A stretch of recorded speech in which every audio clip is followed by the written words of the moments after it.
প্ৰথমতে সকলোকে নমস্কাৰ মোৰ ভিউৱাৰ্ছ বন্ধু বান্ধৱীসকল আৰু যদি কোনোবা বয়োজ্যেষ্ঠ মানুহ আছে তেওঁলোককো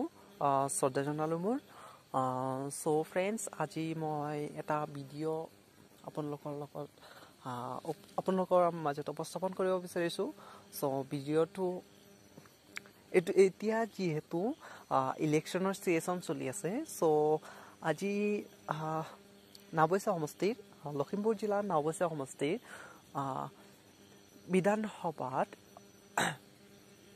বিধানসভাৰ কেণ্ডিডেট সো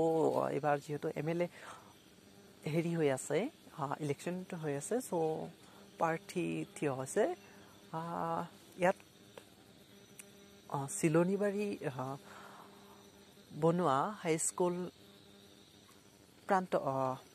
ফিল্ডত যেটো আংগনত বুলি ক'ব পাৰি সো ইয়াত এখন সভা আয়োজন কৰিছে সো মই সভাখনত এটেণ্ড কৰিবলৈ গৈছিলোঁ সো মই তেতিয়া ভিডিঅ'টো ৰেকৰ্ড কৰিছোঁ সো এইটো ভিডিঅ'ত কোনো হেৰি মইতো কোনো পলিটিচিয়ানো নহয় মই নৰ্মেল জনসাধাৰণ সো আৰু এইটো ভিডিঅ'ত কাকো ফোৰ্স কৰা নহয় যাতে মানে হেতু দলক ভোট প্ৰদান কৰিবলৈ সো এটা কথা মানে ভোট প্ৰদান কৰাটো যেহেতু আমাৰ ভাৰতীয় সংবিধানে সকলোকে যেটো মৌলিক অধিকাৰ দিছে ভোট প্ৰদান কৰাটো নিজৰ ইচ্ছা অনুযায়ী যাক পছন্দ কৰা হয় তাক ভোটটো দিয়া হয় আৰু এটা কথা আমাৰ দেশৰ প্ৰধানমন্ত্ৰী মুখ্যমন্ত্ৰী সো জনসাধাৰণে নিৰ্বাচন কৰে সো জনসাধাৰণৰ হাতত থাকে দেশখন চলাই নিয়া শাসনকৰ্তা সো আমি জানি বুজি এটা শুদ্ধ সিদ্ধান্তত উপনীত হ'ব লাগে সকলোৱে মিলি সো মই মোৰ ভোট হোৱা নাই সো মই কাকো ফোৰ্স কৰা নাই সো আপোনালোকক অকল চোৱাইছো মাত্ৰ আপোনালোকে চাব এইটো ভিডিঅ' মানে হেৰি ভিডিঅ'টো মই মানেতো হেৰি কৈছো যে সো ভিডিঅ'ত যেটো কথা কৈছে সেইটো কথাত আপোনালোকে মন নিদিব আপোনাৰ কৈছো ন ভোট প্ৰদান কৰাটো সকলো নাগৰিকৰ এইটো মৌলিক অধিকাৰ সো এইটো যেটো এইটো সভাখন ৰাইজৰ দলৰ সভা দুদিনমান আগত বেলেগ পাৰ্টিৰো সভা হৈ গৈছিলে সো সেই সভাখন এটেণ্ড কৰিব পৰা নাই মিছ কৰি পেলাইছো সো মই সেইটো বাৰে বাৰে কৈছো যে আপোনালোকে এইটো বিতৰ্কভাৱে নল'ব মই কাকো হেৰি কোৱা নাই যে এইটো ৰাইজৰ দলক ভোট দিব নহয় এইটো কাৰো কথা নহয় সো আমাৰ নাওবৈচা সমষ্টিত আৰু কেণ্ডিডেট আছে সো এইজন কেণ্ডিডেটৰ নাম হ'ল আজিজুৰ ৰহমান তেওঁৰ ঘৰ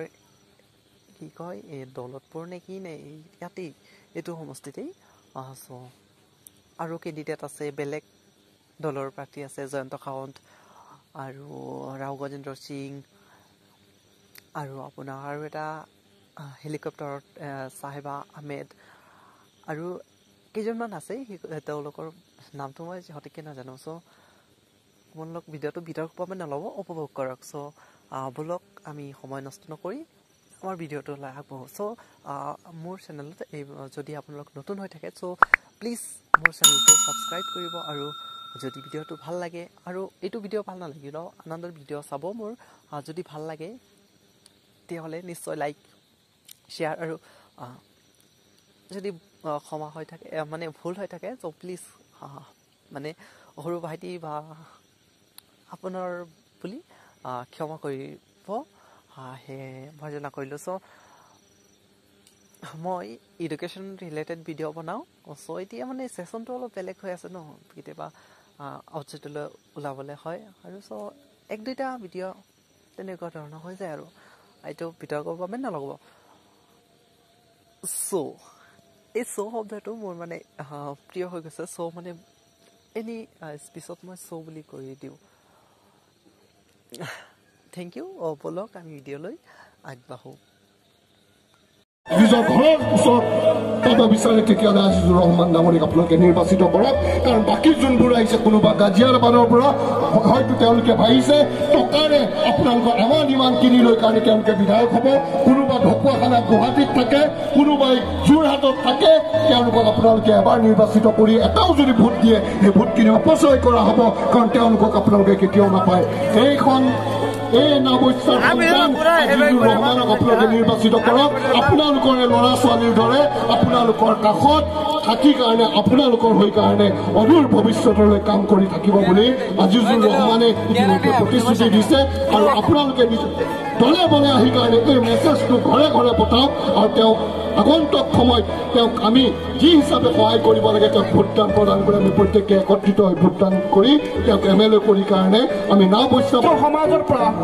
আমাৰ সমাজৰ শিক্ষা ৰেট আমি যদি কেলকুলেশ্যন কৰিব বিচাৰো মাত্ৰ 2.5 আউট অফ দ্য 100 এই আমাৰ শিক্ষিত ৰেট, এই আমাৰ এডুকেশ্যন ৰেট। অৰ্থাৎ আমি শিক্ষা ক্ষেত্ৰত যথেষ্ট গুৰুত্বপূৰ্ণ দিয়া নাছিলো। সেইবাবে আমি যেতিয়া বিয়া পাতিলো সেই সময়ত আমি কোৰ্ট মেৰেজ কৰা নাছিলো। সেই সময় আমি বিয়া পাতিলো সেই সময়ত উইটনেছ হিচাপে 10জন মানুহ থিয় কৰি কাগজ পত্ৰ নথি পত্ৰ বনোৱা নাছিলো। এই আমাৰ ভুল, আমি স্বীকাৰিছো আমাৰ ভুল হয়, কিন্তু এই ভুলক শুধৰণি কৰা অনুষ্ঠিত কৰা নিৰ্বাচনী প্ৰচাৰ সভাৰ সন্মানীয় সভাপতি ডাঙৰীয়া, এই সভাত উপস্থিত বিভিন্ন সংগঠনৰ নেতৃবৃন্দ, আমাৰ ডিজু অঞ্চলৰ জনপ্ৰিয় নেতা ৰুহুল আমিন ডাঙৰীয়া, মঞ্চত উপবিষ্ট অন্যান্য বিশিষ্ট নেতাসকল, আজিৰ সভাত উপস্থিত থকা নাওবৈশ্যাৰ তথা উত্তৰ নাওবৈশ্যাৰ আমাৰ অতিকৈ শ্ৰদ্ধাৰ জ্যেষ্ঠসকল, মুৰব্বীয়ান সমাজ, আই মাতৃসকল, যুৱ বন্ধুসকল, সাংবাদিক বন্ধুসকল আৰু অতিকৈ শ্ৰদ্ধাৰ ভোটাৰ ৰাইজ, বহুত বক্তাই বক্তব্য দিছে।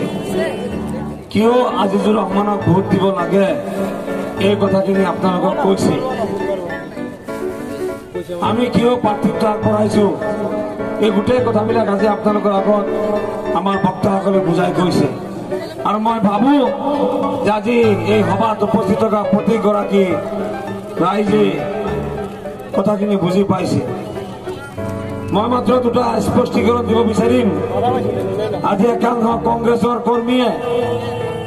এটা অপপ্ৰচাৰ কৰি আছে যে আজিজুৰ ৰহমান বা ৰাইজৰ দল নাওবৈশ্যা বিধানসভা সমষ্টিত তেওঁলোকে যে প্ৰতিদ্বন্দ্বিতা আগবঢ়াইছে, তেওঁলোকে কেৱল বিজেপিৰ এজেণ্ট হৈ ইয়াত আহিছে, বিজেপিৰ পৰা পইচা লৈ ইয়াত আহিছে বুলি একাংশ কংগ্ৰেছ কৰে। আৰু আমি বিগত 24 বছৰে আমি বিজেপিৰ বিৰুদ্ধে আন্দোলন কৰি আহিছো। আপোনালোকে দেখিছে